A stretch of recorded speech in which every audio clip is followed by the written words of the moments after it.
Et salut la team, j'espère que vous allez bien.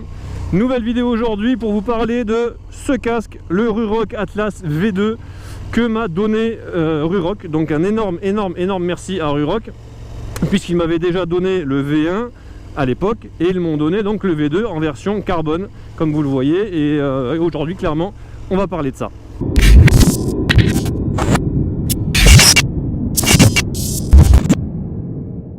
Alors comme vous le voyez en gros sur cette caméra là, nous sommes à Arcachon au port, donc franchement il n'y a plus dégueulasse. On va parler, donc je vais me caler en fait dans un petit coin, on va parler du Ruroc, des avantages, des inconvénients, sans langue de bois clairement, parce que c'était un petit peu d'ailleurs l'objet de mon déplacement aujourd'hui. Je voulais effectivement, je fais demi-tour pour aller à l'autre bout du port, je voulais faire le déplacement pour faire de l'autoroute, de la voie rapide, et avoir ainsi un vrai ressenti en termes de son, de confort, d'insonorisation, etc., etc. Donc on va faire un tour complet, je me pose et on se retrouve direct.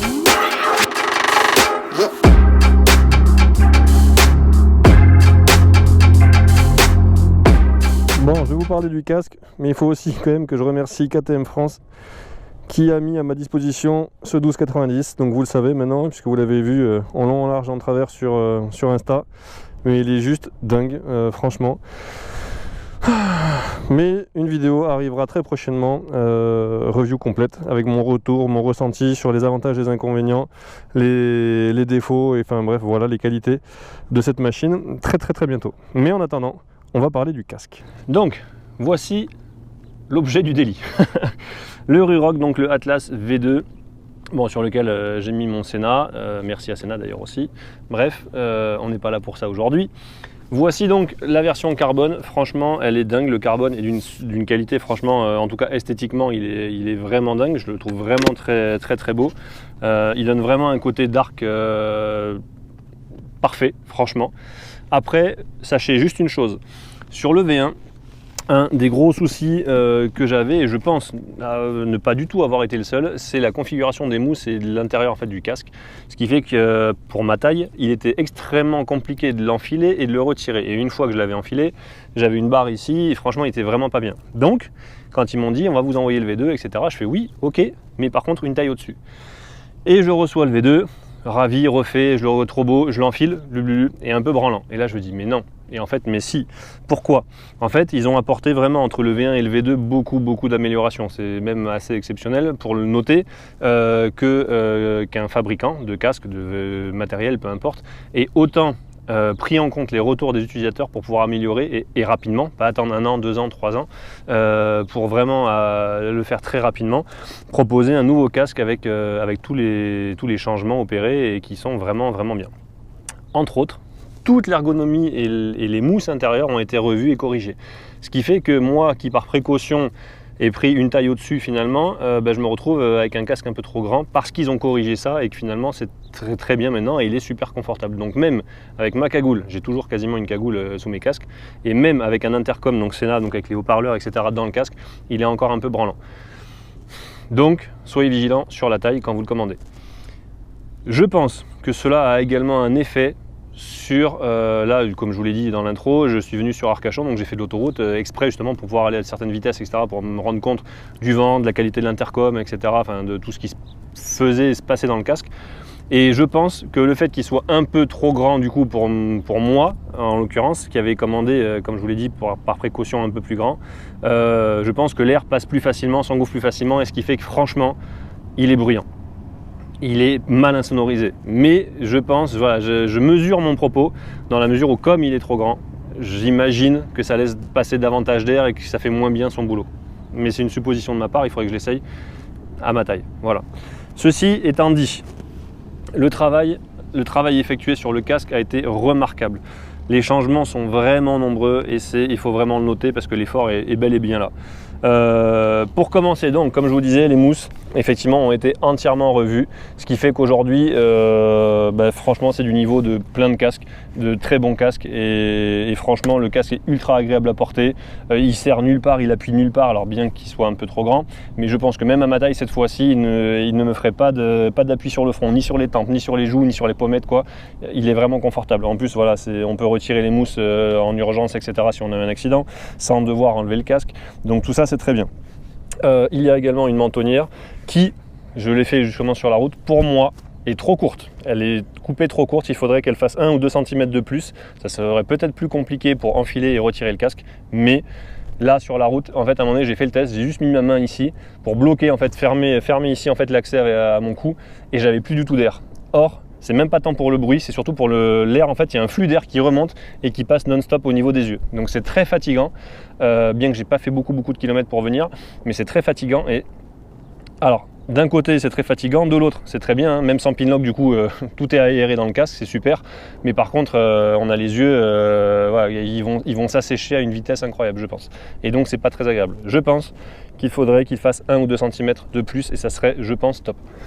Ensuite, pour la gueule, franchement, moi rien que la gueule, je tire mon chapeau parce qu'aujourd'hui faire un casque original et sortir du lot vraiment esthétiquement parlant, ça devient un peu compliqué quand même. Il y a beaucoup de choses qui ont été faites et clairement sur ça il remplit à 10 000 % son rôle. Il est incroyable au niveau du look, il est incroyable, dans la finition carbone, il est vraiment ouf. Ensuite, en termes des changements les plus parlants, je vais revenir sur le casque, à l'intérieur. Ils ont revu en fait ici sur le système d'accroche, qui est pour moi le seul argument qui fait que je n'achèterai pas ce casque et j'envisagerai pas ce casque de rouler avec ailleurs qu'en ville doucement et voilà. C'est même pas tant pour l'argument piste parce que je fais 2 fois de la piste par an, j'ai d'autres casques, je m'en fous, je peux en prendre d'autres. Mais c'est simplement pour le sentiment de sécurité. Un jour clairement j'avais un truc là, j'avais en fait un insecte dans le cou, je commence à me gratter et en fait je donne un petit coup avec mon gant et ça a défait l'accroche. Parce que c'est tellement, en fait il suffit juste de tirer tout doucement pour défaire l'accroche. Quand on tire sur la sangle, effectivement ça tient et on peut mettre des charges incroyables, ils ont déjà montré les tests avec une palette, avec je sais plus quoi, ça tient, mais par contre il suffit d'une petite pression sur le côté pour l'enlever. Donc pour moi c'est pas sécurisant du tout en fait. Quand on a un sac à dos, si on se tourne, voilà, il y a plein de choses qui, selon moi, ce système d'accroche là ne va pas. Il est breveté, il est tout ce que vous voulez, c'est pas un problème. Il est facile à mettre en place, oui, mais il est aussi facile à enlever et pour moi ça c'est un vrai danger et c'est un vrai contre-argument pour acheter ce casque, clairement. Maintenant, indépendamment du système d'accroche, ils ont en fait sur la version précédente, il y avait en fait donc le système d'accroche, bon, peu importe à la rigueur, mais il y avait également comme tous les casques une petite partie ici molletonnée qui permet effectivement de ne pas avoir la sangle directement dans le cou et d'avoir une petite épaisseur qui est plus agréable. Sur la version précédente, les deux étaient indépendantes. Donc ce qui fait qu'en fait, si la sangle avait envie de partir à droite, devant, et que la partie molletonnée avait envie de partir derrière, en fait, on se retrouvait avec la sangle sur le cou. Alors que là, en fait, maintenant, les deux sont solidaires et sont même une seule et même pièce. Et du coup, en fait, les deux sont tout le temps solidaires et ça, c'est parfait au niveau du maintien et au niveau du confort, au niveau de la jugulaire, c'est parfait. Donc voilà, ça, il fallait le noter. Il faut noter aussi, je fais une aparté là, mais j'ai mis effectivement mon intercom parce que j'en avais un et que du coup ce casque là va devenir un peu mon casque de tous les jours en ville, petit trajet, etc., chose simple, casque agréable à porter et ainsi de suite. Par contre, si je fais des longues road trips hautes, je reprendrai mon Bell en carbone qui est bien mieux pour moi et plus sécure, voilà, sur de la longue route et ainsi de suite, voire du circuit. Néanmoins, sachez que si vous n'achetez effectivement pas le système intercom de Ruroc, vous pouvez très bien mettre un Sena ou quoi que ce soit, vous pouvez le mettre sans aucun problème. Ça se fait plutôt pas mal. Et malgré le fait qu'il soit mal insonorisé du peu que je l'ai utilisé, on entend très bien au téléphone. J'ai pas essayé avec la musique, mais on entend très bien au téléphone jusqu'à 130. Après, comme tous les casques, ça devient compliqué. Mais franchement, sur ça fait le taf. Plutôt pas mal. Ensuite, les changements, beaucoup de changements sur la visière. Ensuite, sur la petit Sharky normal. Sur la version précédente, les systèmes d'accroche n'étaient pas amovibles, c'était une clé Allen. Franchement pas l'idéal si on a besoin de changer sa visière rapidement. C'est pas l'idéal. Maintenant on a juste à dévisser, on peut l'enlever, c'est facile. C'est vraiment, et dévisser à la main, j'entends, et c'est vraiment très pratique. Ensuite, il y avait été reproché le fait qu'il n'y ait pas de verrouillage en bas quand la visière était fermée.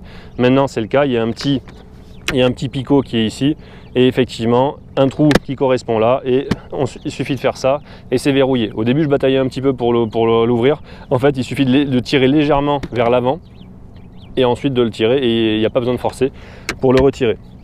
Autre changement, avant c'était soit fermé, soit ouvert. Maintenant il y a des crans comme sur n'importe quel casque. Donc en fait un cran ici, un deuxième cran là et un troisième cran complètement ouvert. Donc c'est vraiment confortable parce que avant on ouvrait et ça se refermait et avec du vent ou autre, c'était franchement pénible. Donc là, plusieurs crans et ça me semble moi totalement normal pour un casque et une visière. Donc vraiment bien. Il y a également maintenant aussi la possibilité d'y rajouter des pinlocks. Alors je les ai commandés, je les ai pas encore reçus, ainsi qu'une nouvelle visière. D'ailleurs il y a une visière orange pour aller avec le Super Duke et KTM de façon générale. Du coup de l'utilisation que j'en ai eu, été, beau temps et ventilation du casque, qui est très ventilé, pour pas dire trop ventilé, franchement, je pense qu'en fait j'aurais pu m'abstenir de commander les 2 pinlocks. Après avoir en hiver, pluie, où on est à l'arrêt, où il n'y a pas beaucoup de ventilation, etc. Je sais pas, je peux pas m'engager là-dessus, mais en tout cas dans une utilisation route, beau temps, absolument pas du tout de buée à aucun moment. Il est très bien ventilé, etc. Donc du coup absolument aucun problème par rapport à ça. Ça commence à faire déjà par rapport aux modifications, n'empêche. Pinlock, juste sur la visière. Pinlock, nouveau système d'accroche, cran et cran d'ouverture de visière et cran pour fermer la visière. Rien que sur le casque, rien que sur la visière, il y a 4 modifications, pas des moindres. Indiscutable, mais pas des moindres, et ils l'ont fait, donc il faut tirer quand même le chapeau à Ruroc qui a fait le taf. Ensuite à l'intérieur, donc tous les changements pour l'ergonomie de la mousse, le choix des mousses, le choix des matières, et également le choix ici de solidariser en fait les 2 sangles qui ne l'étaient pas. Le fait de rajouter ça également, qui pour moi à mon sens aujourd'hui est un peu trop court, mais ils l'ont mis, il n'y était pas. Enfin bref, tous ces changements là franchement font que ce casque, qui à mon sens était trop cher pour ce que c'était pour un V1, commence à être véritablement envisageable pour un V2 en casque sur ces budgets là, entre 400 et 500 euros si les versions peintes et version carbone, alors qu'avant clairement pour moi le prix était trop élevé pour ce que c'était avec tous les défauts qu'il avait, qu'on s'entende bien. En soi 400 euros pour un casque c'est pas excessif, mais quand on voit tous les défauts que le casque V1 avait, ça le devient forcément. Donc franchement ce casque est un très très bon choix pour tous ceux qui ne voient pas de problème avec cette fermeture là. C'est un bon casque, allez-y, je ne vais pas vous dire le contraire, ça serait mentir que dire le contraire. Il est confortable, ventilé, il y a pas mal d'options, il y a esthétiquement des choses toutes bêtes. Ici en fait effectivement on n'a pas de bouton, comme tous les casques où on peut ouvrir ou fermer. En fait le bouton se situe à l'intérieur, donc on a juste glissé le pouce en fait à l'intérieur et poussé ou tiré pour ouvrir ou fermer en fait cette aération là. Mais au moins esthétiquement il a de la gueule, il garde son truc et ils sont pas emmerdés avec un bouton devant qui est pas esthétique. Alors certes plus pratique, quand on a des gants etc, c'est plus pratique d'appuyer devant qu'à l'intérieur, mais au final, il garde son côté esthétique brut, un peu dark, et moi c'est clairement ce qui me fait kiffer sur ce casque. Donc voilà, mon retour effectivement sur le Ruroc. Il y a peut-être d'autres changements sur lesquels j'ai bugué. Je sais qu'il est mieux ventilé que le premier. Le premier apparemment était encore plus bruyant, mais du coup je ne l'ai même pas essayé. Non seulement j'avais pas de moto à l'époque, et en plus de ça, il me faisait tellement mal que je voulais même pas le prendre pour aller rouler. Donc, mais apparemment, ils ont réglé certains flux d'air qui venaient gêner en fait au niveau directement des oreilles. Et effectivement, on n'a plus d'air au niveau directement des oreilles, mais ça fait quand même beaucoup d'air dans le casque. Mais voilà. Donc vous avez mon avis sur le Ruroc. Moi je repars parce que j'ai envie de rouler avec ça, elle est pas con quand même le mec. Et cette fois-ci avec le cuir, pas avec mon petit truc Fox que je prends que j'ai juste pris pour faire des shootings avec ce casque là, parce que je trouvais que ça donnait un aspect effectivement un petit peu dark et un peu sympa, et ça changeait. Mais j'ai repris le cuir parce que pour rouler, pour moi c'est cuir, c'est bottes et c'est casque qui se ferment bien. Donc là je l'ai pris évidemment pour faire l'essai. Voilà, pour moi clairement en tant qu'utilisateur j'aime la gueule, j'aime tout, j'aime les améliorations et le fait qu'ils soient à l'écoute de leurs clients pour changer leurs produits et améliorer leurs produits. Mais ce système d'accroche là, c'est même pas, comme je le dis, c'est même pas pour me dire oui mais quand on fait du circuit machin, en gros j'y vais 2 fois par an, donc j'ai d'autres casques, il n'y a pas de souci. C'est juste que je me sens pas en sécurité parce que Parce que voilà, comme je dis, juste me gratter, ça l'a défait. Donc, parce que j'avais une guêpe dans le cou et donc j'ai fait ça et ça me l'a défait.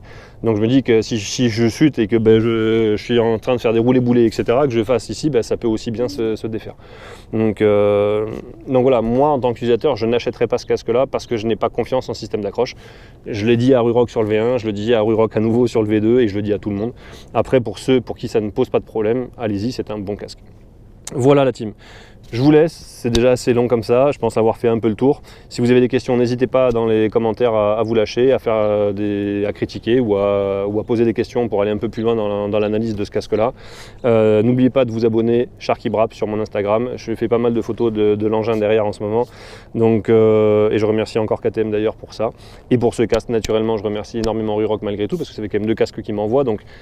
Et qui en plus ne m'oblige pas à dire que du bien de leurs produits. Donc c'est aussi important, je pense, à souligner quand on fait aujourd'hui des reviews et quand on est un peu mis en avant par des marques. En général, c'est pour les encenser.